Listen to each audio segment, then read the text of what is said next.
Class 10th chapter 7 light. Let's started. जितने phenomena होंगे वो यहाँ पर हम पढ़ेंगे। मेनली दो तरीके के फिनोमेना होते हैं, एक होता है आपका रिफ्लेक्शन, रिफ्लेक्शन पढ़ेंगे हम कंप्लीटली, ठीक है, रिफ्लेक्शन। और दूसरा फिनोमेना होता है रिफ्रैक्शन। दो फिनोमेना होते हैं, ये बचपन से आप पढ़ते भी आ रहे हो, रिफ्लेक्शन और रिफ्रैक्शन।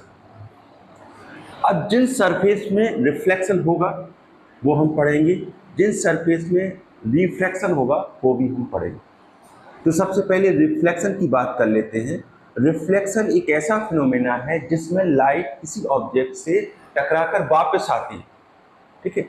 जैसे मान लो यहाँ पर कोई सरफेस है, ये सरफेस है, लाइट यहाँ पर जा रही है, इससे टकराकर वापस आ जाए तो इसे क्या कहेंगे बेटा, रिफ्लेक्शन। यानी इस दूसरे मीडियम, इस साइड जो मीडियम होगा वहाँ पर लाइट ना जाकर जिस मीडियम में लाइट आ रही थी, जैसे अगर इसको मीडियम 1 मान लें, मीडियम 1 मान लें, और इसको मीडियम 2, मीडियम 2, तो लाइट जिस मीडियम 1 से जा रही थी यहाँ से टकराकर इसी मीडियम में वापस आ रही, ये क्या कहलाता है, आपका रिफ्लेक्शन कहलाता है। यानी इस रिफ्लेक्शन के फिनोमेना जिस सरफेस से रिलेटेड होंगे वो सारी सरफेस हम पढ़ेंगे। तो सरफेस जनरली कौन कौन से होंगे आपके, एक प्लेन मिरर, स्फेरिकल मिरर, ठीक है, ये सारे टर्म आप पढ़ेंगे, ठीक है। तो प्लेन मिरर ऑलरेडी हम पढ़ चुके हैं। क्लास 10th के हिसाब से सबसे पहले हम स्टार्ट करते हैं स्फेरिकल मिरर, जहाँ पर लाइट जाएगी और स्फेरिकल मिरर से टकरा करके आ जाएगी, वापस आ जाएगी, बाउंस बैक आ जाएगी हमारे पास, इसलिए हम क्या पढ़ेंगे, स्फेरिकल मिरर, ठीक है। और स्फेरिकल मिरर पढ़ने से पहले हम ये देखते हैं कि स्फेरिकल मिरर बनाए कैसे जाते हैं। सबसे पहले हम देखेंगे कि स्फेरिकल मिरर का नाम स्फेरिकल मिरर क्यों है और ये बनाए कैसे जाते हैं, ठीक है। तो हम देखते हैं, हम सबसे पहले पढ़ते हैं हम स्फेरिकल मिरर, स्फेरिकल मिरर की बात करते हैं, ठीक है। ये जिस तरीके से बनाए जाते हैं हमारी बुक में एक्टिविटी है, लेकिन हम एक नॉर्मल तरीके से आपको बनाना सिखा रहे हैं, ठीक है। तो जैसा इसका नाम है स्फेरिकल मिरर, मान लो आपके पास एक स्फीयर है, हमने एक अज्यूम कर लिया कि हमारे पास एक स्फीयर है, ठीक है। इस स्फीयर का एक सेंटर भी होगा, ठीक है, रेडियस भी होगी, ठीक है। और अगर इसको दूसरी साइड मिला दें तो ये इसका क्या हो जाएगा, डायमीटर भी हो जाएगा, ठीक है। इसको सेंटर को हम O मान लें, ठीक है, इस वाले पॉइंट को हम P मान लें, एक स्फीयर की तरह दिखा रहा है, ठीक है। अब हम क्या करें, इस स्फीयर का एक छोटा सा पार्ट, एक छोटा सा कर्व हम कट करें। इस स्फीयर का क्या किया हमने, छोटा सा पार्ट कट किया, जिसको मान लिया है हमने MN एक छोटा सा पार्ट है पूरे स्फीयर का, इसको हमने कट किया और इसको हमने यहाँ पर रख दिया। एक MN हमने कर्व लिया है, एक स्फीयर का हमने MN कर्व लिया है, इसको हमने अलग से रख दिया। अब देखिए, ये जो छोटा सा पार्ट है किसी स्फीयर का ही पार्ट है, ठीक है। तो इस कर्व को कहेंगे बेटा, इस कर्व को हमने मान लिया है MN। इस MN को बोलते हैं हम अपर्चर, बुक की लैंग्वेज में बोलते हैं हम अपर्चर। जो हमने कर्व लिया है बेटा किसी स्फीयर का, उसे हम कहेंगे अपर्चर, यानी MN हमारा क्या हो जाएगा, अपर्चर, ठीक है। अब देखिए, इस पूरे जो हमने कर्व लिया था इसका सेंटर पॉइंट कहीं यहाँ पर कहीं सेंटर पॉइंट होगा, जिसे हम कहेंगे P। इस कर्व का क्या कहेंगे, P। यानी ये क्या है, जो हमने कर्व लिया है इसका सेंटर पॉइंट, यानी P हमारे पास क्या है, ये पोल ऑफ द कर्व है, pole of the curve. Exam में क्या आएंगे, डायरेक्ट न्यूमेरिकल आएंगे, लेकिन न्यूमेरिकल के लिए हमारे पास सारे फिनोमेना, सारे कॉन्सेप्ट आपके जो कर्वेचर के हैं वो हमें सब पता होने चाहिए, ठीक है। तो जो हम कर्व लेते हैं उसका जो सेंटर पॉइंट होता है उसको पोल ऑफ द कर्व कहते हैं। क्लियर है बेटा। अब हमने देखा कि अगर इसको हम मिला दें तो इसी की तरह स्फीयर बन जाएगा, अगर मिलाने के बाद इसी के जैसा स्फीयर बन जाएगा तो यहाँ कहीं को इसी के जैसा क्या होगा, एक सेंटर होगा, ठीक है, जिसको हमने इससे डिनोट किया है O से, इससे डिनोट किया है O से। तो O को हम कहेंगे centre of the curvature, centre of the curvature, क्या कहेंगे बेटा, सेंटर ऑफ द कर्वेचर। ये जो सेंटर है इसी के जैसा यहाँ पर होगा, क्योंकि अगर इसको हम पूरा मिला दें तो यही स्फीयर बन जाएगा। अब हम क्या करें, इस सेंटर ऑफ द कर्वेचर और P को हम मिलाते हुए एक इमेजनरी लाइन ड्रॉ करें। एक इमेजनरी लाइन ऐसे हमने ड्रॉ कर दी, ठीक है, कहाँ से जाते हुए, जहाँ P और ओ के centre of the curvature and pole of the curvature से जाती है एक इमेजनरी लाइन। ये क्या है बेटा? एक इमेजनरी लाइन भी है जो हमने बनाई है। किसके लिए? ताकि इस इमेजनरी लाइन से हम ऑब्जेक्ट और इमेज की डिस्टेंस, हाइट दोनों को मेजरमेंट कर सकें। एक रेफरेंस लाइन हमने ड्रॉ कर दी। इसी रेफरेंस लाइन और इमेजनरी लाइन को कहते हैं प्रिंसिपल एक्सिस। प्रिंसिपल एक्सिस, ठीक है? ठीक है बेटा, तो इसको क्या कहेंगे? Principal axis. यानी सेंटर ऑफ द कर्वेचर और पोल से जाने वाली इमेजनरी लाइन को बोलते हैं प्रिंसिपल एक्सिस। ठीक है, क्लियर है? अब हमने क्या किया, देखिए ध्यान से देखेंगे तो इसके पास दो सरफेस है। एक तो आपके पास इनर सरफेस है और एक आउटर सरफेस है।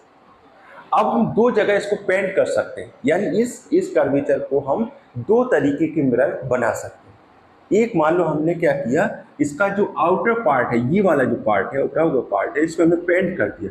इस पर हमने क्या कर दिया है? पेंट कर दिया। हमने पेंट कर दिया। जब हमने पेंट कर दिया तो रेसेस आएंगी लेकिन इस साइड नहीं जा सकती, क्योंकि यहाँ पर हमने क्या कर दिया है? पेंट कर दिया। तो जो आउटर सरफेस वाला पार्ट हो जाएगा ये पेंट एरिया हो जाएगा। इनर वाला कैसा है? ग्लास का, ये कांच का ही बना हुआ है। जो इनसाइड वाला पार्ट है, जो इनसाइड वाला पार्ट है, इनसाइड है ना, इनसाइड एरिया पार्ट जो सरफेस है, ये कौन सा हो जाएगा बेटा? ये हो जाएगा रिफ्लेक्टिंग सरफेस। ये हो जाएगा आपका रिफ्लेक्टिंग सरफेस। यहाँ से रेसेस जो है रिफ्लेक्ट होंगे, ठीक है। और ये जो आउटर वाला पार्ट है ये आपका कौन सा है? पेंट वाला पार्ट। इसके बियॉन्ड मिरर, इसको हम कहेंगे बियॉन्ड मिरर। बियॉन्ड मिरर यानी मिरर के पीछे वाला पार्ट, ठीक। अब देखिए यहाँ पर जो मिरर बना, जो रिफ्लेक्टिंग सरफेस है वो इनसाइड वाला पार्ट एक कौन टाइप की बन गई, ठीक है। एक कौन से, इसको याद रखेंगे हम, कॉनकेव मिरर। कौन सा मिरर याद रखेंगे? Concave mirror. ये थोड़ा सा जो रिफ्लेक्टिंग सरफेस है आपका एक कौन टाइप, मतलब अंदर आपका ये कहें हम, ये थोड़ा सा घुसा हुआ पार्ट है, गुफा टाइप का पार्ट है या केव टाइप का पार्ट है, इसलिए इसको कहेंगे हम कॉनकेव मिरर। यानी इसका जो रिफ्लेक्टिंग सरफेस है वो कहाँ है? इनसाइड, यानी गुफा टाइप की है, जबकि आउटर वाला पार्ट क्या है आपका? वो बियॉन्ड द मिरर, मिरर के पीछे वाला पार्ट, ठीक है। तो इस तरीके से अब जो ये मिरर बनेगा इसको बोलेंगे हम कॉनकेव मिरर, ठीक है। अब मैं कॉनकेव, तो यहाँ पे मैंने इससे बनाना सिखाया, मैं एक अलग से कॉनकेव मिरर बना रहा हूँ, आपको सारी बातें बताना, ठीक है बेटा, ठीक है। तो हम कॉनकेव मिरर बनाते हैं। देखिए कॉनकेव मिरर कैसा होगा? एक आपकी एक कर्व होगा, ठीक है। कर्व का नाम हम कुछ दे सकते हैं, जैसे हमने दे दिया एम, एक अपर्चर हो जाएगा। इसका सेंटर पॉइंट हो जाएगा जिसको पोल ऑफ द कर्व कह सकते हैं। इसकी आउटर पार्ट पर हमने पेंट कर दिया है, ठीक है बेटा। आउटर पार्ट में क्या कर दिया है? पेंट कर दिया है। तो इनसाइड वाला पार्ट कैसा हो जाएगा? रिफ्लेक्टिंग सरफेस हो जाएगा। इसका अगर हम कर्व स्क्वायर बनाएंगे तो यहाँ कहीं आपका सेंटर ऑफ द कर्वेचर, ठीक है, जिसको हमने ओ से डिनोट किया है, ठीक है। और ये हमारा पी है, आप सी से भी डिनोट कर सकते हैं, ठीक है। और इसको हमने मिला दिया है, इसको हमने मिला दिया है। तो ये जो लाइन जा रही है सीधी, इसको बोलेंगे प्रिंसिपल एक्सिस। प्रिंसिपल एक्सिस को हम इसको सी से डिनोट किया रहता है, आप सी से भी डिनोट कर सकते हैं। ये पोल है आपका, ये अपर्चर हो गया, ठीक है। इस तरीके से ये जो मिरर बनेगा, ये मिरर कौन सा होगा आपका? Concave mirror. कौन सा होगा बेटा? Concave mirror. क्लियर है बेटा? अब यहाँ पर हम देखते हैं, कुछ रूल याद रखते हैं। पहला रूल ये रहेगा कि इन्फिनिटी से आने वाली सारी रेसेस, इन्फिनिटी से कोई ऑब्जेक्ट इन्फिनिटी पर रखा हुआ है, मतलब जिसकी डिस्टेंस हम मेजरमेंट नहीं कर सकते, उतनी दूर अगर रखा हुआ है तो वहाँ से आने वाली सभी रेसेस कैसी होंगी? पैरेलल होंगी। कैसी होंगी बेटा? पैरेलल होंगी। अगर पैरेलल रेसेस आ रही हैं, सारी जो पैरेलल होगी, तो पैरेलल रेसेस कैसी होंगी? जो इन्फिनिटी से जो रेसेस होंगी सारी कैसी होंगी? Parallel to the principal axis होंगी, ठीक है। पैरेलल जो रेसेस आती हैं, इन्फिनिटी पे रखे हुए ऑब्जेक्ट की जो रेसेस आती हैं पैरेलल, वो रिफ्लेक्टिंग के बाद एक फिक्स पॉइंट से पास होती है। कहाँ होती है बेटा? एक फिक्स पॉइंट से पास होती है। जो ये फिक्स पॉइंट होता है इसे कहते हैं हम फोकस। क्या कहते हैं बेटा? फोकस, जिसे हम कैपिटल एफ से डिनोट करते हैं। किससे डिनोट करते हैं? कैपिटल एफ से डिनोट करते हैं। जिसकी डिस्टेंस P और F के बीच की जो डिस्टेंस होगी, ये वाली जो डिस्टेंस होती है, इसे कहते हैं हम फोकल लेंथ, जिसको हम स्मॉल f से डिनोट करते हैं। ये जो फोकल लेंथ होती है ये क्या रहती है? जस्ट हाफ रहती है किसकी, सी एफ की, यानी रेडियस ऑफ द कर्वेचर। यानी जितना ये इस साइड जितना एफ है उतना साइड ही यहाँ पर भी डिस्टेंस है, ठीक है। यानी ये जो आपका एफ होगा इसको बोलेंगे focus of the curvature, and ये जो एफ और पी के बीच की जो डिस्टेंस होगी उसको क्या कहेंगे, फोकल लेंथ, ठीक है। अब एक बार मैं सारे समराइज करके सारे पॉइंट लिख रहा हूँ, ठीक है।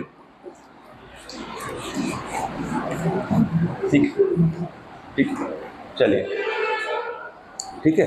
तो सबसे पहले P क्या है बोलो बेटा, P क्या है, पोल ऑफ द कर्वेचर, ठीक है। बोलते जाना सारी चीजें, ठीक है। और दूसरा यहाँ पर F क्या है, यहाँ पर फोकस, फोकस, स्मॉल f क्या है यहाँ पर, फोकल लेंथ, ठीक है।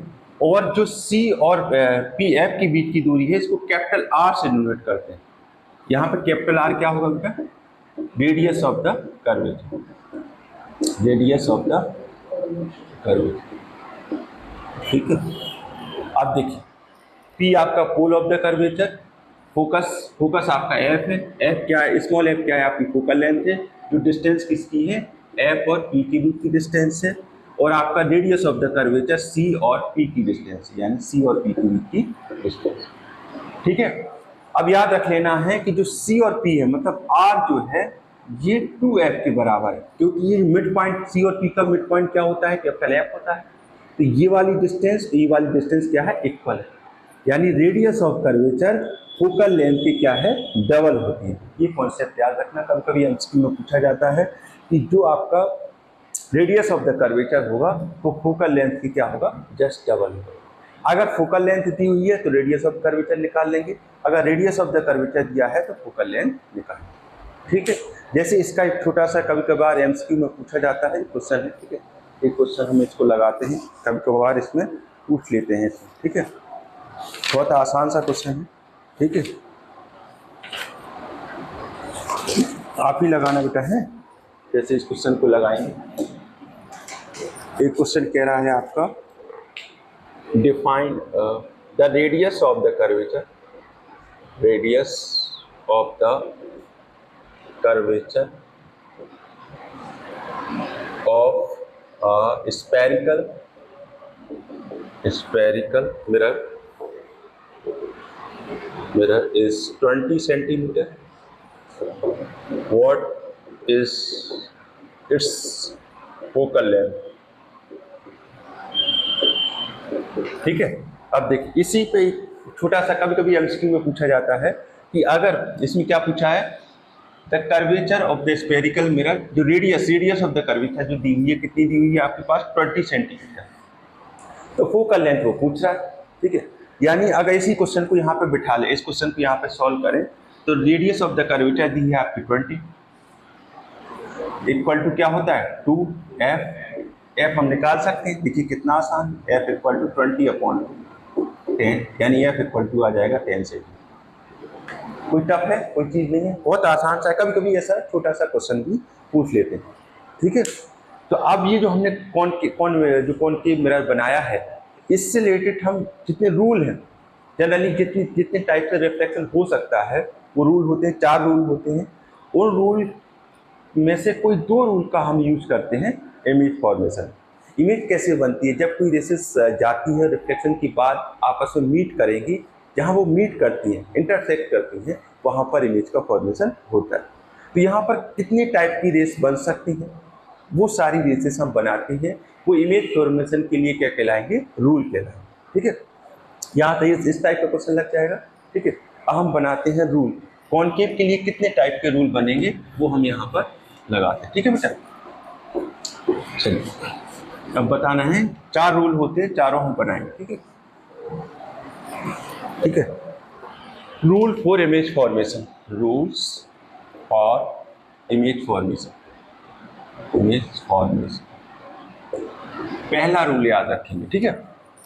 पहले हम 4 क्या बना लेते हैं, कॉनकेव मिरर, 4 हम कॉनकेव मिरर बना लेते थे, क्योंकि 4 तरीके की पॉसिबिलिटी, एक यहाँ पर बना लेते हैं, एक यहाँ पर और एक यहाँ, ठीक है। एम एन हमारा क्या है, अपर्चर है, पी हमारा पोल है, इसी हमारा सेंटर ऑफ द कर्वेचर है, और ये हमारी क्या है, प्रिंसिपल एक्सिस है, प्रिंसिपल एक्सिस है, ठीक है। एफ हमारा फोकस है, और ये हमारी फोकल लेंथ है, और ये हमारी रेडियस ऑफ द कर्वेचर, ठीक है। फर्स्ट रूल ये याद रखना है कि जब कोई ऑब्जेक्ट कहाँ हो, इन्फिनिटी पे, कहाँ हो बेटा, इन्फिनिटी पे। अगर ऑब्जेक्ट हमारा है इन्फिनिटी पर, पहला रूल क्या रखोगे कि ऑब्जेक्ट हमारा कहाँ पर है, एट इन्फिनिटी, ठीक है। पहला रूल, ऑब्जेक्ट हमारा कहाँ पर है, इन्फिनिटी पर। तो इन्फिनिटी से आने वाली सभी रेसेस कैसी होंगी, parallel to the principal axis.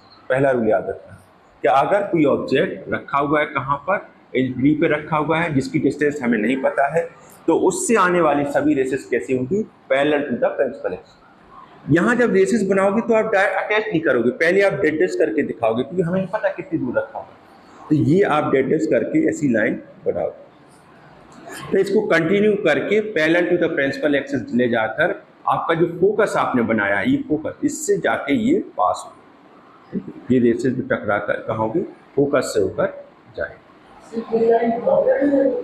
ये डॉटेड हमने इसलिए लगाई क्योंकि ऑब्जेक्ट हमें पता नहीं कि कितनी दूर रखा है, ठीक है। जब हम श्योर रहते हैं कि वहाँ ऑब्जेक्ट रखा हुआ है, जनरली बुकों में डॉट यहाँ पर डॉटेड करके बनी होगी, क्योंकि ये ऑब्जेक्ट की डिस्टेंस हमें नहीं पता। इन्फिनिटी कह रहे हैं ना, इन्फिनिटी का मतलब ही होता है लॉन्ग डिस्टेंस जो हमें नहीं पता है, ठीक है। वहाँ से आने वाली सभी रेसेस कैसी होंगी, parallel to the principal axis. यदि ऑब्जेक्ट इन्फिनिटी पर है तो रेसेस कैसी होंगी, रेसेस होंगी parallel to the principal axis, parallel to the principal axis. पहला रूल क्लियर है। यदि कोई ऑब्जेक्ट कहाँ रखा है, इन्फिनिटी पर रखा है, तो वहां से आने वाली सभी रेसेस कैसी होंगी, parallel to the principal axis होंगी। और रिफ्लेक्टिंग के बाद हमेशा याद रखना, एरो भी बनाना है, ये रेसेस आ रही हैं, रिफ्लेक्टिंग के बाद ये फिक्स पॉइंट से पास होंगी, जिसे हम फोकस कहेंगे। पहला रूल याद है, इन्फिनिटी से आने वाली सभी रेसेस कैसी होंगी, parallel to the principal axis. अब दूसरा रूल देखते हैं, फिर से हम कॉनकेव बनाते हैं, हमने कॉनकेव बना दिया, ठीक है। हमने एम एन आपका अपर्चर ले लिया, ठीक है। ये आपका पी है, ये आपका सी है, यहाँ से एक प्रिंसिपल एक्सिस ड्रॉ किया, ठीक है। ये आपका एफ है, ये आपका स्मॉल एफ है, ये आपका क्या है, कैपिटल आर है। अब दूसरी रेस देखिए, एक तो ऑब्जेक्ट हमने इन्फिनिटी पे रखा, अब ऑब्जेक्ट को पास में ले जा, ऑब्जेक्ट को पास, वो तो हम इमेज फॉर्मेशन की बात करेंगे।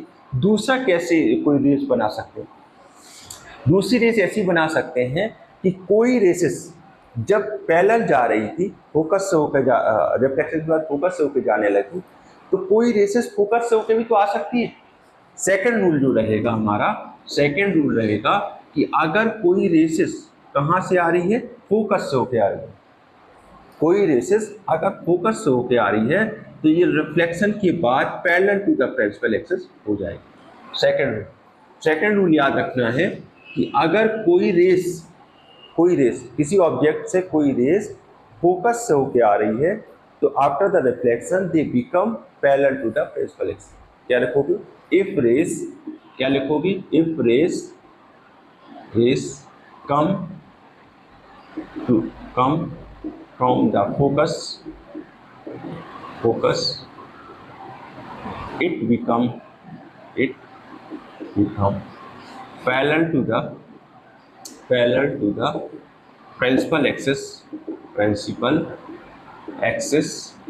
after the reflection, ठीक है। सेकंड रूल क्या रखोगे, अगर कोई रेसेस फोकस से होकर जाएगी तो parallel to the principal axis हो जाएगी। इसकी जस्ट अपोजिट, इसमें हमने क्या किया है, इसमें हमने parallel to the principal axis rays आई थी जो कि रिफ्लेक्शन के बाद फोकस से होकर चली गई। यहाँ पर जस्ट अपोजिट करेंगे, कोई रेसेस आ रही है जो कि फोकस से होकर आ रही है, रिफ्लेक्शन के बाद parallel to the principal axis हो जाएगी। ये सेकंड रूल हो गया। थर्ड रूल फिर से हम बनाएंगे, यहाँ हमने बना दिया, ठीक है। ये हमने यहाँ पर रिफ्लेक्टिव सर्कल बना दिया, ठीक है बेटा। इसको हमने ये इमेजनरी लाइन बना दी, प्रिंसिपल एक्सिस, ये हमारा पी है, ये हमारा सी है, ये एफ है, ये स्मॉल एफ है, ये हमारी रेडियस ऑफ द कर्वेचर, ठीक है। अब देखिए दूसरा रूल हम कैसे बना सकते हैं। अगर कोई rays centre of the curvature से आ रही है, ध्यान से देखना है, अगर कोई rays centre of the curvature से आ रही, ठीक है, इसमें क्या था, फोकस से होके आ रही थी, इसमें क्या था, parallel to the principal axis आ रही थी, रिफ्लेक्शन के बाद फोकस से जाएगी। इसमें पैरेलल टू द फोकस से होके आ रही थी तो parallel to the principal axis हो जा रही थी। ये जो थर्ड रूल है, ये कौन सा है बेटा, थर्ड रूल में हम क्या याद रखेंगे कि अगर कोई rays centre of the curvature से आ रही है तो बिना टर्न हुए उसी रास्ते से वापस आ जाएगी। अगर कोई rays centre of the curvature से आ रही है तो रिफ्लेक्शन के बाद बिना टर्न हुए बाउंस बैक उसी रास्ते से हो जाएगी। अगर सेंटर ऑफ द कर्वेचर से कोई रेस आ रही है तो रिफ्लेक्शन के बाद उसी रास्ते से क्या हो जाएगी, रिफ्लेक्टेड या बैक हो जाएगी। ठीक है, इस तरीके से 3 रूल हमने देख चुके। अब देखते हैं फोर्थ रूल, इसकी बात करते हैं। फोर्थ रूल क्या होगा, देखिए, एक रेस हमने पैरेलल मान ली, एक फोकस से मान ली, एक हमने सेंटर ऑफ द कर्वेचर से मान ली। अब एक पॉइंट और बचा हमारे पास, पोल बचा, तो पोल पर भी तो रेस आ सकती है, तो हम बनाएंगे चौथा रूल। फिर से हम कॉन्केव बनाते हैं, हम ये प्रिंसिपल एक्सिस बना दिया, ये हमारा P है, ये हमारा C है, ये F है, ठीक है, ये हमारी फोकल लेंथ है, ये हमारी रेडियस ऑफ द कर्वेचर। अब फोर्थ रूल हम ये बनाते हैं कि अगर कोई रेस P पर इंसिडेंस हो रही, कहाँ हो रही है बेटा, P पर इंसिडेंस हो रही है। अगर कोई रेस P पर इंसिडेंस हो रही है तो जितना एंगल वो बनाएगी, P पर इंसिडेंस हो रही है, जितना एंगल वो बनाएगी उसको इंसिडेंस एंगल कहते हैं, तो हम जानते ही हैं इंसिडेंस एंगल, यानी इसको हम इस एंगल I से डिनोट करेंगे। अगर कोई रेस P पर इंसिडेंस हो रही है और एक एंगल बना रही है I, तो उतना ही एंगल बनाकर प्रिंसिपल एक्सिस की दूसरी साइड उतना ही एंगल बनाकर रिफ्लेक्टेड हो जाएगी, यानी जितना I होगा उतना ही एंगल रिफ्लेक्टेड एंगल बनाकर दूसरे टाइप रिफ्लेक्टेड एक्सिस की सेकंड साइड वो क्या हो जाएगी, रिफ्लेक्टेड हो जाएगी। एक बार में चारों रूल रिवाइज कर रहा, ठीक है। देखिए, हमारे पास इन्फिनिटी पॉइंट है, सेंटर ऑफ द कर्वेचर है, फोकस है और पोल है, 4 पॉइंट है हमारे पास। चारों पॉइंट को हम कंसीडर करेंगे रूल फॉर्मेशन के लिए। तो पहला हमने रूल मान लिया कि अगर ऑब्जेक्ट इन्फिनिटी पर है तो इन्फिनिटी से आने वाली सभी rays, all the rays are parallel to the principal axis. कैसे होंगी, parallel to the principal axis होंगी। रिफ्लेक्शन के बाद ये सभी रेसेस एक फिक्स पॉइंट से पास होंगी जिसे फोकस कहते हैं, ठीक है।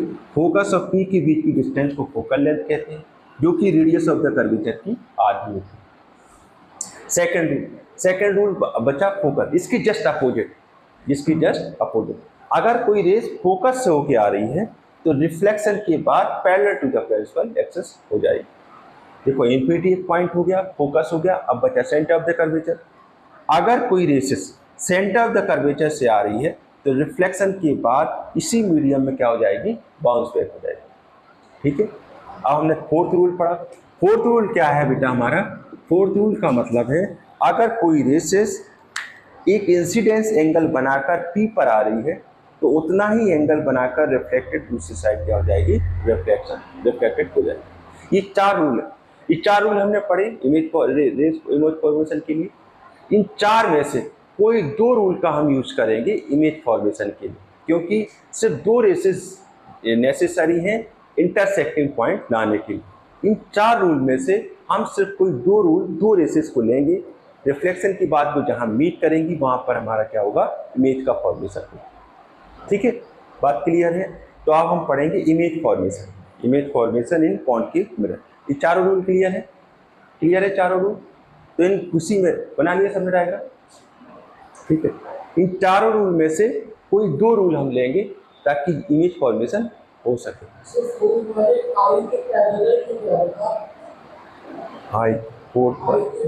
इसमें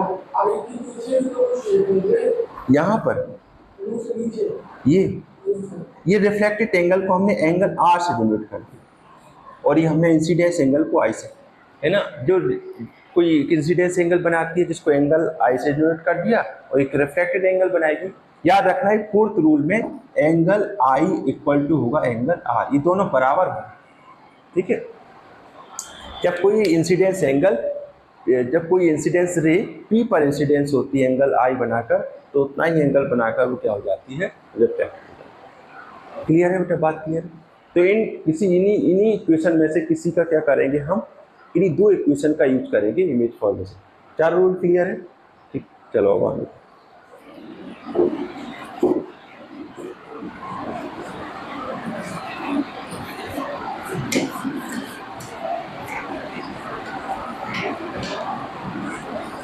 अब हम इमेज बनाते हैं, ठीक है। इमेज बनाने के लिए सबसे पहले हम बनाते हैं कॉनकेव मिरर। इसमें इमेज कैसे बनता है वो हम पढ़ते हैं, ठीक है। हमने कॉनकेव मिरर बनाया जो हम सीख चुके हैं। इसमें क्या है, एम आपका अपर्चर है, पी आपका होल है, इससे जाने वाली इमेजनरी लाइन क्या है, प्रिंसिपल एक्सिस है। ये आपका क्या है बेटा, ये आपका सी है, मिड में आपका एफ होगा, ठीक है। अब इसमें हम बनाते हैं इमेज। अब देखिए इसमें कितनी टाइप, कॉनकेव जो मिरर होगा इसमें कितनी टाइप की इमेज बन सकती है। एक कंडीशन ये बन सकती है कि ऑब्जेक्ट कहाँ रखा हो, फर्स्ट कंडीशन क्या हो सकती है कि ऑब्जेक्ट इंफिनिटी पर रखा हो, एक ये बन सकती है, ऑब्जेक्ट इंफिनिटी पे हो सकता है, ठीक है, फर्स्ट कंडीशन बन सकती है। सेकंड ये बन सकता है कि ऑब्जेक्ट यहाँ पे रखा हो, सेकंड यहाँ पे बियॉन्ड सी, ये भी कंडीशन बन सकती है। थर्ड ये बन सकता हो कि सी पे रखा हो, यहाँ पर ये थर्ड जो है, थर्ड कहाँ बन सकती है, सी पर। फोर्थ कंडीशन सी और एफ के बीच में बन सकती है, ये फोर्थ बन सकती है। फिफ्थ कहाँ बन सकती है, यहाँ पर फोकस पे बन सकती है। सिक्स्थ कहाँ बन सकती है, यहाँ पर।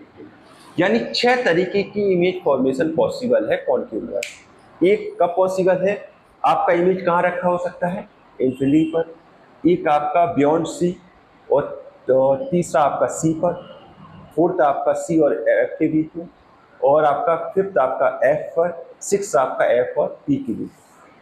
तो कॉनकेव मिरर में आपके 6 तरीके की इमेज फॉर्मेशन हो सकती है। क्लियर है बेटा। इन 6 को अपन यहाँ पर 1 बाय 1 डिस्कस करें। पहले हम डिस्कस करने वाले हैं कि ऑब्जेक्ट कहाँ पर है। हम ऑब्जेक्ट कहाँ बेटा, एट इंफिनिटी। हम पहले डिस्कस करने वाले हैं कि ऑब्जेक्ट कहाँ पर है, इंफिनिटी। ठीक, ये कंडीशन बना ली 6, पहले वही इकट्ठी बना लो, फिर अलग अलग हम देखते रहेंगे, ठीक है। पहला कौन सा रहेगा, इंफिनिटी पर रखा हो सकता है। सेकंड आपका सी एंड इंफिनिटी के बीच में रखा हो, ठीक है। थर्ड आपका एट सी पर रखा हो। फोर्थ आपका एट सी एंड एफ के बीच में रखा हो, और फिफ्थ आपका एट एफ पर रखा हो, और सिक्स आपका कहाँ रखा हो, एफ और पी के बीच में रखा हो, ठीक है। 6 कंडीशन हो सकती है। तो पहली कंडीशन हम ले रहे हैं जब ऑब्जेक्ट हमारा कहाँ पर है, इंफिनिटी पर। तो पहला कंडीशन ले रहे हैं कि ऑब्जेक्ट हमारा है एट इंफिनिटी पर। पहली कंडीशन, ऑब्जेक्ट हमारा कहाँ पर है, इंफिनिटी। हम रखते हैं, हम बनाते हैं डायग्राम। हमने आपका कॉनकेव फिर से बना लिया, ठीक है। ये आपका प्रिंसिपल एक्सिस है, ये आपका पी है, ये आपका सी है, ये एफ है।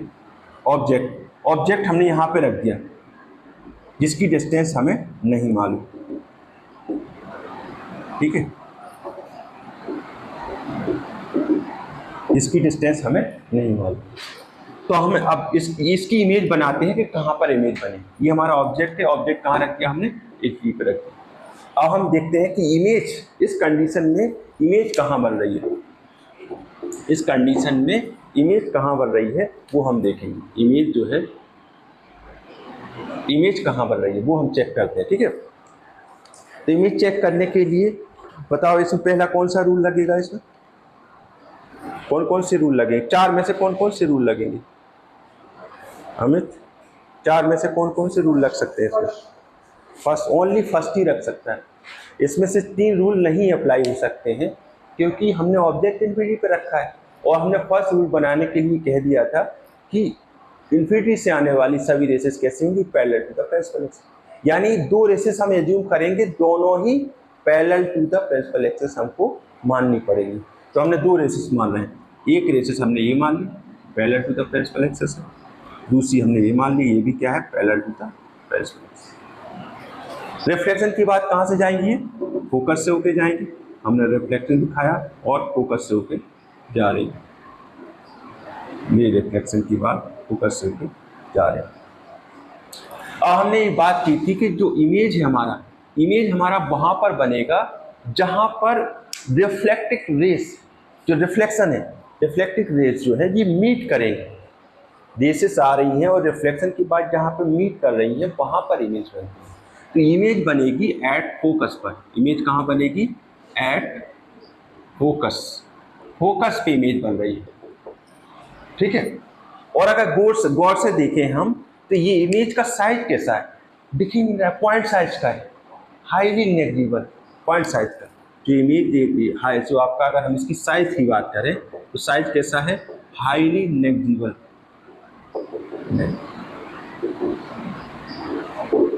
यानी अगर हम देखें पॉइंट साइज का,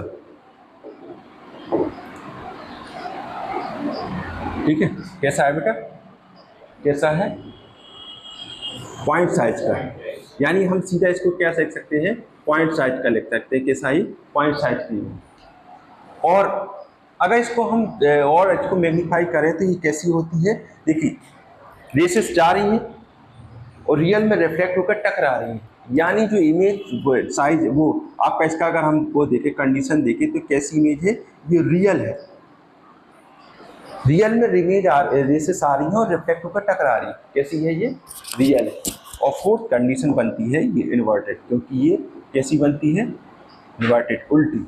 याद रखना है जितनी भी रियल इमेज होगी वो सारी कैसी होंगी? इन्वर्टेड, यानी उल्टी इमेज, ठीक है। तो यानी ये ऑब्जेक्ट जो हमने कहाँ रखा? इन्फिनिटी पर रखा। तो हमारी जो ऑब्जेक्ट है कैसा है? फोकस पे बन रहा है, साइज पॉइंट साइज का है और रियल एंड इन्वर्टेड इमेज बन रही है। ये इमेज की कैरेक्टरिस्टिक हो जाएगी। अब हम क्या करेंगे? सेकंड कंडीशन में ऑब्जेक्ट को और पास ले जाएंगे। सेकंड कंडीशन में हम बियॉन्ड सी रखेंगे। कहाँ रखेंगे? Beyond C. तो हम सेकंड कंडीशन देखते हैं। ये फर्स्ट कंडीशन इसमें डाल दो। First condition for image formation, image formation. हम सेकंड कंडीशन डालते हैं, ठीक है बेटा। सेकंड, फर्स्ट कंडीशन हो गई। यानी फर्स्ट कंडीशन में इमेज कैसी, ऑब्जेक्ट कहाँ रखेंगे? हम इन्फिनिटी पे रखेंगे। इमेज कहाँ बनेगी? हमारी फोकस पे बनेगी। और कैसी बनेगी? पॉइंट साइज की बनेगी। रियल साइड बन रही है तो रियल भी है और इन्वर्टेड, ठीक है। ये हमारी हो जाएगी फर्स्ट कंडीशन, ठीक है। अब डालेंगे हम सेकंड कंडीशन, ठीक है।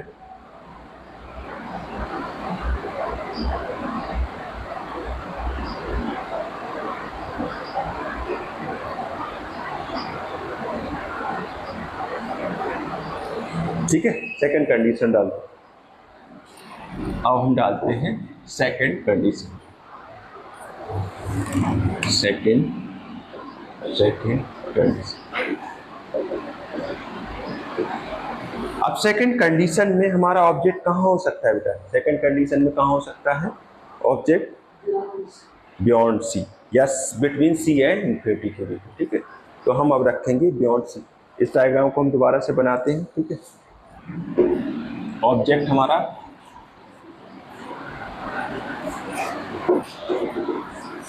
ठीक है। अब ऑब्जेक्ट हमारा कहाँ रखेंगे? Beyond C. हमने फिर से बनाया है ऑब्जेक्ट बियॉन्ड सी, ठीक है। हमने फिर से कॉन्केव बनाया, ठीक है। कॉन्केव बनाने के बाद ये हमारा पी हो जाएगा, ये हमारी प्रिंसिपल एक्सेस हो जाएगी, ये हमारा सी हो जाएगा, ये एफ हो जाएगा। अब ऑब्जेक्ट को रख दिया हमने फिक्स डिस्टेंस पर। कहाँ पर? Beyond C. हाँ, डिस्टेंस पता है कि हमने कहाँ रखा है। तो यहाँ पर हम चारों रूल में से कोई रूल बना सकते हैं, क्योंकि हमें पता है कि अब हमें उसकी डिस्टेंस हमें पता है कहाँ रखा है। फर्स्ट कंडीशन में तो पता नहीं था तो इन्फिनिटी पे रख दिया था। अब यहाँ पर हम एक रेसिस तो आराम से मान सकते हैं कि पैरेलल आ रही प्रिंसिपल एक्सिस की, ठीक है। एक तो हमने रेसिस मान ली पैरेलल जो कि फोकस से होकर जाएगी। एक रेसिस तो हमने मान ली जो कि पैरेलल है, वो कहाँ जा रही है? फोकस से होकर जा रही है। सेकंड कंडीशन देखो, सेकंड कंडीशन को हम कैसे मान सकते हैं कि कोई रेसिस, जैसे मान लो एक हमने ये पढ़ लिया था, दूसरा रूल कौन सा पढ़ा था? सेंटर ऑफ द कर्वेचर से पढ़ा था, ठीक है। तीसरा रूल हमने फोकस से होकर पढ़ा था, ठीक है। ऐसे हमने बहुत सारे रूल पढ़े हुए थे, ठीक है। तो अगर सेकंड कंडीशन में हम फोकस से होकर कोई रेस मान ले, ऐसी कोई फोकस से होकर चली जाए, ठीक है, फोकस से होकर चली जाए, तो ये रिफ्लेक्शन की बात कैसी हो जाएगी, parallel to the principal axis हो जाएगी, parallel to the principal axis. Reflection की बात कैसी हो जाएगी, parallel to the principal axis, ठीक है। अगर इसको हम देखें तो ये कहीं यहाँ पर मीट कर रही है, यहाँ पर मीट कर रही है। इस ऑब्जेक्ट को हमने नाम दे दिया क्योंकि हमें पता है ये अपने डिस्टेंस पे रखा है, तो ये भी हमने ऑब्जेक्ट को नाम दे दिया। ऑब्जेक्ट जो है, ऑब्जेक्ट ए बी है, जिसको हमने रखा है कहाँ पर, बियॉन्ड सी रखा हुआ है। यहाँ पर पहली रेसेस हमने parallel to the principal axis मानी, जो कि रिफ्लेक्शन के बाद फोकस से होकर जा रही है। दूसरी रेसेस हमने फोकस से होकर मानी है, जो कि रिफ्लेक्शन के बाद parallel to the principal axis हो जा रही है, ठीक है। अब इसका इंटरसेक्टिंग पॉइंट देखें, तो इंटरसेक्टिंग पॉइंट कहाँ, यहाँ पर है, जो कि किसके बीच में है, सी और एफ के बीच में। कहाँ है बेटा, सी और एफ के बीच में। कहाँ है बेटा, सी और एफ के बीच। यानी अगर इमेज की बात करें तो इमेज कहाँ बन रही है, यहाँ पर बन रही है। इसको कैसे मेजरमेंट करेंगे, जो आपका भी है प्रिंसिपल एक्सिस से लिंक है, ये प्रिंसिपल एक्सिस है आपका, प्रिंसिपल एक्सिस इससे लिंक है, तो ये आपका हो जाएगा बी डैश मान लिया, ठीक है। और दूसरा आपका ए डैश है, तो ये डैश कहाँ मान लिया हमने, ए, क्योंकि एरो साइड हमारा ये है तो हमने ये नीचे साइड मान लिया। अब हमारी इमेज जो है, इमेज है हमारी ए डैश बी डैश और ऑब्जेक्ट है हमारा ए, ठीक है। अब हम कैरेक्टरिस्टिक देखते हैं, इमेज जो है हमारी उसकी हम कैरेक्टरिस्टिक देखते हैं। सबसे पहले तो हम देखते हैं कि बन कहाँ रही है, ये बन रही है एट बिटवीन एफ एंड सी के बीच में। पहली कंडीशन तो ये है कि ये एफ और सी के बीच में बन रही है, ठीक है। दूसरी कंडीशन कैसी है, अगर इसकी हम कंपैरिजन करें, साइज की तुलना करें, साइज अगर हम देखें तो साइज कैसी है बेटा, इससे तो छोटी है ना, स्मॉल है ये, ठीक है। तो अगर हम देखें तो ये कैसी, साइज कैसा है, स्मॉल है, ठीक है, साइज स्मॉल है। और देखें, और कंडीशन देखें तो ये किस साइड बन रही है, रियल में मीट कर रही है, तो ये रियल भी है, कैसी है बेटा, रियल भी है। और हम अगर गौर से देखें तो ये इमेज कैसी रखी है, ए बी, जबकि ये बन गई है उल्टी, बी डैश से, तो उल्टी है यानी इन्वर्टेड है। कैसी है बेटा, इन्वर्टेड, इन्वर्टेड इमेज, यानी ये इसकी कैरेक्टरिस्टिक हो जाएंगे। फिर से मैं रिपीट कर रहा हूँ, देखिए मैंने क्या किया, ऑब्जेक्ट को कहाँ ले गया, सी के पास ले गए, सी के पास ले गए तो हमने ऑब्जेक्ट की दो रेसेस मान सकते हैं। पहली parallel to the principal axis, जो कि रिफ्लेक्शन की बात फोकस से होकर जा रही है। दूसरी रेसेस मान लिया आपने फोकस से होकर जा रही थी, जो कि रिफ्लेक्शन की बात parallel to the principal axis हो गई। अगर इसको हमने देखा कि ये दोनों इंटरसेक्ट कहाँ कर रही हैं, तो अगर हमने देखा तो सी और एफ के बीच में ही इंटरसेक्ट कर रही हैं, जहाँ पर इमेज का फॉर्मेशन हो रहा है। अब इसको अगर हम इसकी कैरेक्टरिस्टिक को जाने, इस इमेज की कैरेक्टरिस्टिक को जाने, तो हमने पहली कैरेक्टरिस्टिक देखी कि ये सी और एफ के बीच में इंटरसेक्ट हो रहा है, यानी सी और एफ के बीच में इमेज बन रही है। सेकेंड, ये कैसी है, स्मॉल है, इसकी कंपेरिजन में स्मॉल है। और कैसी है, रियल है और इन्वर्टेड। इस तरीके से कैरेक्टरिस्टिक देखने को मिलेगी। अब हम क्या करेंगे, ऑब्जेक्ट को और अंदर ले जाएंगे, और अंदर कहाँ ले जा सकते हैं, सी के पास ले जा सकते हैं। यानी ये सेकंड कंडीशन है, इसमें ऑब्जेक्ट रखा था बियॉन्ड सी। अब थर्ड कंडीशन में हम ऑब्जेक्ट रख सकते हैं एट सी, ठीक है। तो हम ऑब्जेक्ट कहाँ रखते हैं, सी पर रखते हैं। तो हम थर्ड कंडीशन बनाते हैं, कहाँ बनाते हैं, थर्ड कंडीशन, ठीक है। मेरे साथ बनाते जाना है। थर्ड कंडीशन हम बना रहे हैं और ऑब्जेक्ट को रख रहे हैं कहाँ पर, एट सी। ऑब्जेक्ट को रखेंगे एट सी, यानी सेंटर ऑफ द कर्वेचर, ठीक है। इसको हम दोबारा से बनाते हैं।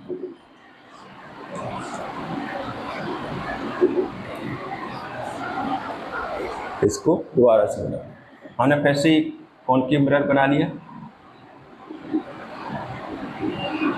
ठीक है। और इसमें इसका centre of the curvature C है। यहाँ पर आपका एक इमेजनरी लाइन ड्रॉ की हमने। इस इमेजनरी लाइन पर आपका ये सी है, आपका ये एफ है, ठीक है। इसमें ऑब्जेक्ट जो रखेंगे, ऑब्जेक्ट कहाँ रखेंगे हम, एट सी पर। ऑब्जेक्ट हमने रख दिया एट सी पर। ये भी जो ऑब्जेक्ट है हमारा कहाँ रख दिया हमने, सी पर इमेज रख। अब अगर हम देखें तो इसमें कौन कौन से कॉन्सेप्ट हम अप्लाई कर सकते हैं। तो पहला रूल हम यही अप्लाई कर सकते हैं कि parallel to the principal axis आ रही, क्योंकि रिफ्लेक्शन की बात फोकस से होकर जा रही, ठीक है। दूसरी रेसेस हम कैसी मान सकते हैं कि ये कोई फोकस से होकर आ रही है, और पैरेलल रिफ्लेक्शन की बात parallel to the principal axis हो जाएगी। ठीक है, parallel to the principal axis हो जाएगी। इसका हम इंटरसेक्टिंग पॉइंट देखें, इसका अगर हम इंटरसेक्टिंग पॉइंट देखें तो ये इंटरसेक्टिंग पॉइंट कहाँ पर है, यहाँ पर। इसको हम कंपेयरिंग करें तो यहाँ पर ये डैश यहाँ पर हो जाएगा और बी डैश बनेगा यहीं पर, जहाँ पहले बी था वही बी डैश रहेगा, ए डैश क्या हो जाएगा, जस्ट अपोजिट। ठीक है, तो ऑब्जेक्ट हमने कहाँ रखा है, कैसे ध्यान से देना है, ऑब्जेक्ट हमने सी पर रखा है, जिससे हमने दो रेसेस को माना है। एज्यूम किया है पहली लाइन जो है parallel to the principal axis आ रही है, जो कि रिफ्लेक्शन की बात फोकस से होकर जा रही है। दूसरी रेसेस हमने फोकस से जाने वाली मानी है, तो ये रिफ्लेक्शन की बात कहाँ हो जाएगी, parallel to the principal axis. ठीक है, अब हम इमेज जो बन रही है, इमेज की कैरेक्टरिस्टिक को देखें, इमेज की कैरेक्टरिस्टिक को देखें जो कि ए डैश बी डैश बन रही है। अगर इसको ध्यान से देखें तो इसका जो इंटरसेक्टिंग पॉइंट है वो कहाँ पर है, वो सी पर ही है। यानी इमेज भी इसकी सी पर ही बन रही है, जहां हमने ऑब्जेक्ट को रखा, जहां हमने ऑब्जेक्ट को रखा वहीं पर आपकी इमेज बन रही है।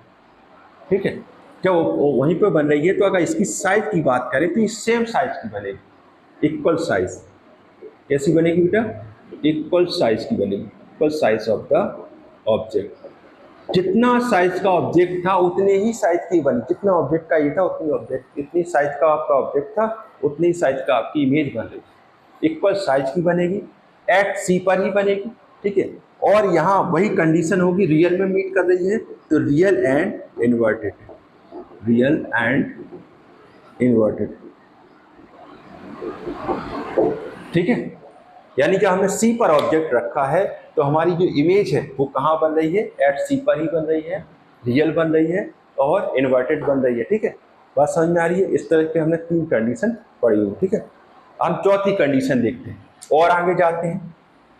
ये लिख लिया सबने, हम अब चौथी कंडीशन लिखते हैं। ठीक है, फोर्थ कंडीशन। ठीक है, फोर्थ कंडीशन, ऑब्जेक्ट हम कहाँ रख सकते हैं, फोर्थ कंडीशन। ऑब्जेक्ट हम और आगे ले जाएंगे, ऑब्जेक्ट हम कहाँ ले जाएंगे, और आगे ले जाएंगे, सी और एफ के बीच में रखेंगे। ठीक है, हम इसको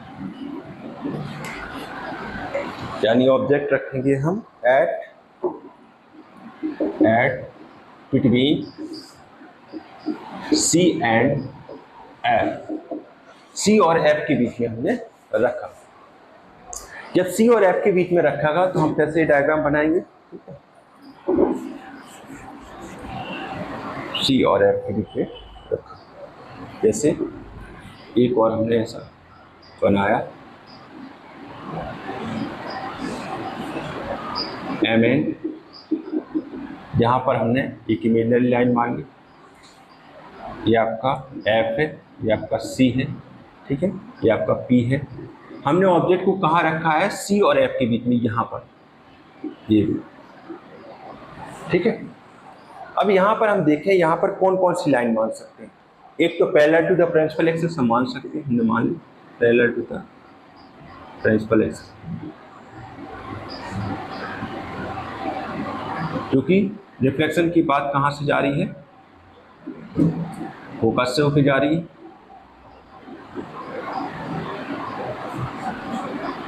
ठीक है, दूसरी इसमें भी फोकस से होकर लाइन हम मान सकते हैं, क्योंकि फोकस आपका आगे। ठीक है, या फिर हम इससे भी मान सकते हैं। ठीक है, ये हमने लाइन मान ली आपकी फोकस से होकर जाने वाली। ठीक है,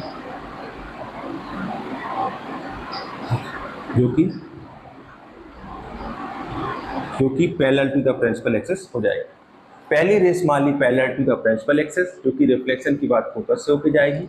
दूसरी लाइन हमने मान ली है फोकस से जाने वाली, जो कि रिफ्लेक्शन की बात parallel to the principal axis हो जाएगी। अगर इनका इंटरसेक्टिंग पॉइंट देखें तो कहीं यहाँ पर इंटरसेक्टिंग, और ये इमेज जो अगर हम देखें तो ये इमेज कहाँ बन रही है, बियॉन्ड सी।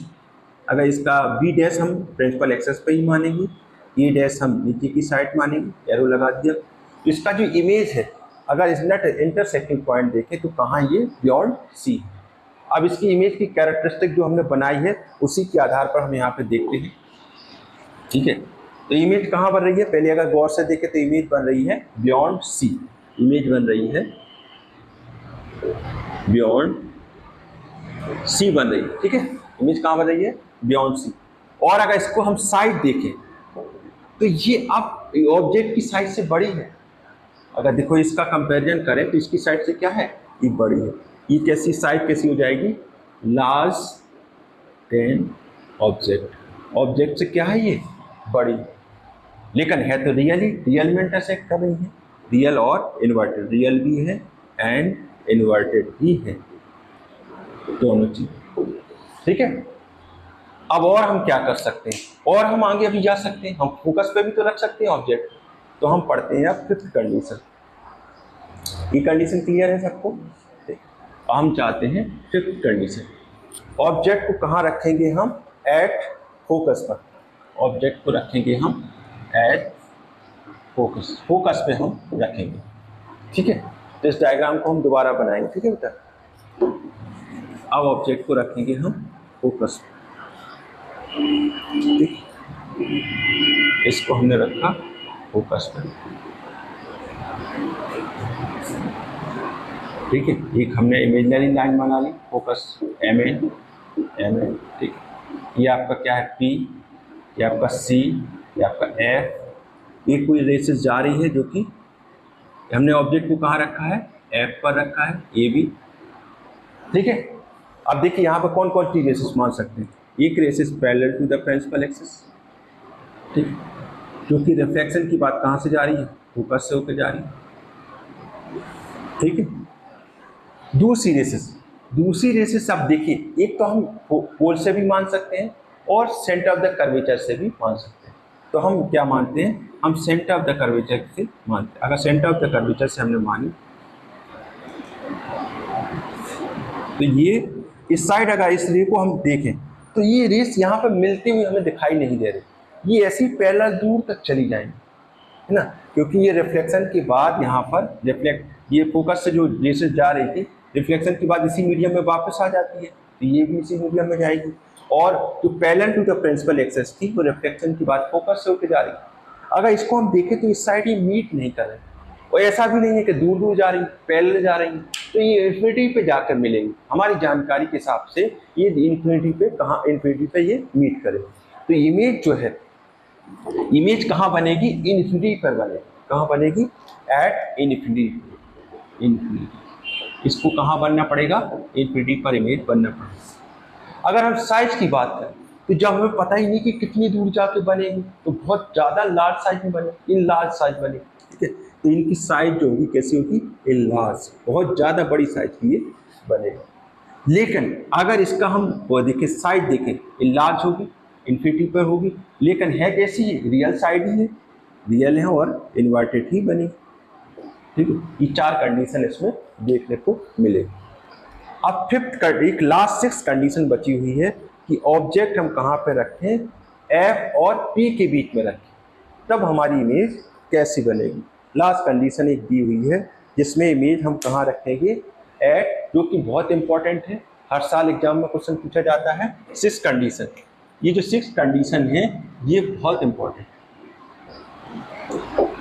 सिक्स कंडीशन, ऑब्जेक्ट को हम कहाँ रखेंगे, हम रखेंगे एफ और पी के बीच में, ठीक। तो हम ऑब्जेक्ट को रखेंगे कहाँ पर, फोकस, और ऑब्जेक्ट को रखेंगे फोकस एंड पोल के बीच में, ठीक है। हम दोबारा से डायग्राम बनाते हैं,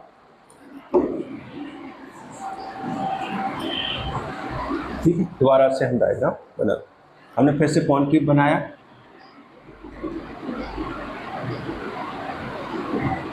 एम एन, हमने प्रिंसिपल एक्सिस बनाया,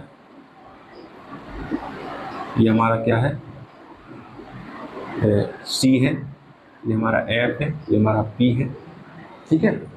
हमने ऑब्जेक्ट को रखा कहाँ पर, एफ और पी के बीच। यही लास्ट कंडीशन बची है, बाकी पांच तो हम बना चुके हैं। लास्ट वाली कंडीशन में हमने देखा कि एक रेसिस तो हम ऐसी मान सकते हैं कि अगर देखिए ध्यान से देखना, अगर हमने parallel to the principal axis बना ली तो रिफ्लेक्शन की बात कहाँ से जाएगी, फोकस से होकर जाएगी। ये रिफ्लेक्शन वाली सरफेस से हमारे ऑब्जेक्ट को कट करेगी, तो हम बस पर ऐसी कोई रेस नहीं मानते हैं जो ऑब्जेक्ट को कट करे। हम ऐसी रेसेस मान रहे हैं, एक तो हम फोकस से होकर मान रहे हैं, सेंटर ऑफ द कर्वेचर से हम एक रेसेस मान रहे हैं जो कि सेंटर ऑफ द कर्वेचर से ही वापस आ जाएगी। एक रेसेस हमने सेंटर ऑफ कर्वेचर से मान सकते हैं। दूसरी रेसेस हम ऐसी मान सकते हैं कि अगर कोई रेसेस पोल पर आ रही है एक इंसिडेंस एंगल बनाकर, अगर कोई रेसेस आ रही है पोल पर आ रही है इंसिडेंस एंगल आई बनाकर, ये जो है आई एंगल बनाकर, तो उतना ही रिफ्लेक्टेड एंगल बनाकर आर एफ एंगल आर बनाकर वो दूसरी साइड क्या हो जाती है, रिफ्लेक्टेड हो जाती है। अब इन दोनों को देखें, एक रिफ्लेक्टेड रे ऐसी जा रही है और एक रिफ्लेक्टेड रे ऐसी जा रही है, ये दूर दूर जा रही है। जब दूर यहाँ पर तो देखिए जैसे इसके पहले हमने फिफ्थ कंडीशन में पढ़ा, दोनों पैरेलल थी तो एज्यूम कर लिया था कि इंफिनिटी को मीट करे। यहाँ पे तो दूर दूर जा रही है, तो इस साइड रियल साइड इनकी मिलने की कंडीशन नहीं बनेगी क्योंकि दूर दूर जा रही है और दूर हो जाएंगे इंफिनिटी पर। तो यहाँ पर रियल साइड पे इसकी इमेज का फॉर्मेशन होना पॉसिबल है। तो अगर हम क्या करें, इस रेसेस को पीछे की ओर हम ड्रॉ करें, इसको मिलाने की कोशिश करें ऐसा, तो ये जो है कहीं वर्चुअल कंडीशन, यहाँ पर ऐसा लगेगा कि यहाँ पर ये मीट कर रही है, यहाँ पर अपीयर होंगी, मिलते हुए कैसे होंगी, अपीयर होंगी, जबकि इस साइड कहीं दूर दूर जा रही। तो यही एक लास्ट 6 कंडीशन ऐसी है जिसमें इमेज जो का फॉर्मेशन होता है बियॉन्ड द मिरर होता है, जहाँ पर रेसेस को ऐसा लगेगा कि मीट कर रही है, मिल रही है, रियल साइड उनका मिलना पॉसिबल नहीं। तो ये इमेज जो बनेगी आपकी ए डैश बी डैश कहाँ बनेगी, बियॉन्ड मिरर बनेगी। तो अब इसकी इमेज की कंडीशन को हम यहाँ पे लिखते हैं, ठीक है। इमेज हमारी कहाँ बन रही है, इमेज हमारी बन रही है बियॉन्ड मिरर के पीछे बन रही है, ठीक है। कहाँ बन रही है, मिरर के पीछे बन रही है, पहली कंडीशन। दूसरा, अगर अब हम इसको कंपेरिजन करें तो ये हमने ये भी माना है और ये ए डैश बी डैश, इसको कंपेरिजन करें तो कैसी है, ये कैसी है, देखो ये इन्वर्टेड है क्या, ये इन्वर्टेड नहीं है, ये कैसी सीधी है, सीधी को इंग्लिश में इरेक्ट कहते हैं। यानी अब जो इमेज है वो कैसी बन रही है, इरेक्ट है, इमेज इरेक्ट है। और तीसरा, यहाँ पे रियल में थोड़ी मिल रही है, ऐसा लग रहा है कि अपीयर होती हुई दिखाई दे रही है, तो ये कैसी है, वर्चुअल इमेज, रियल इमेज नहीं है। यानी ये कैसी है, ये वर्चुअल इमेज है, वर्चुअल इमेज। और तीसरा, अगर गौर से देखोगे तो ये इससे बड़ी है, अगर देखो इससे कंपेरिजन करें तो ये लार्ज साइज है, तो इसका साइज अगर हम बात करें तो कैसी है, ये लार्ज साइज है, ठीक है। इस तरीके से एक कॉनकेव मिरर के 4 रूल और उसकी इमेज फॉर्मेशन 6 पॉइंट हमने यहाँ पर डिस्कस किया, ठीक है। कल हम किसकी बात करेंगे, कॉन्वेक्स मिरर की बात करेंगे, ठीक है।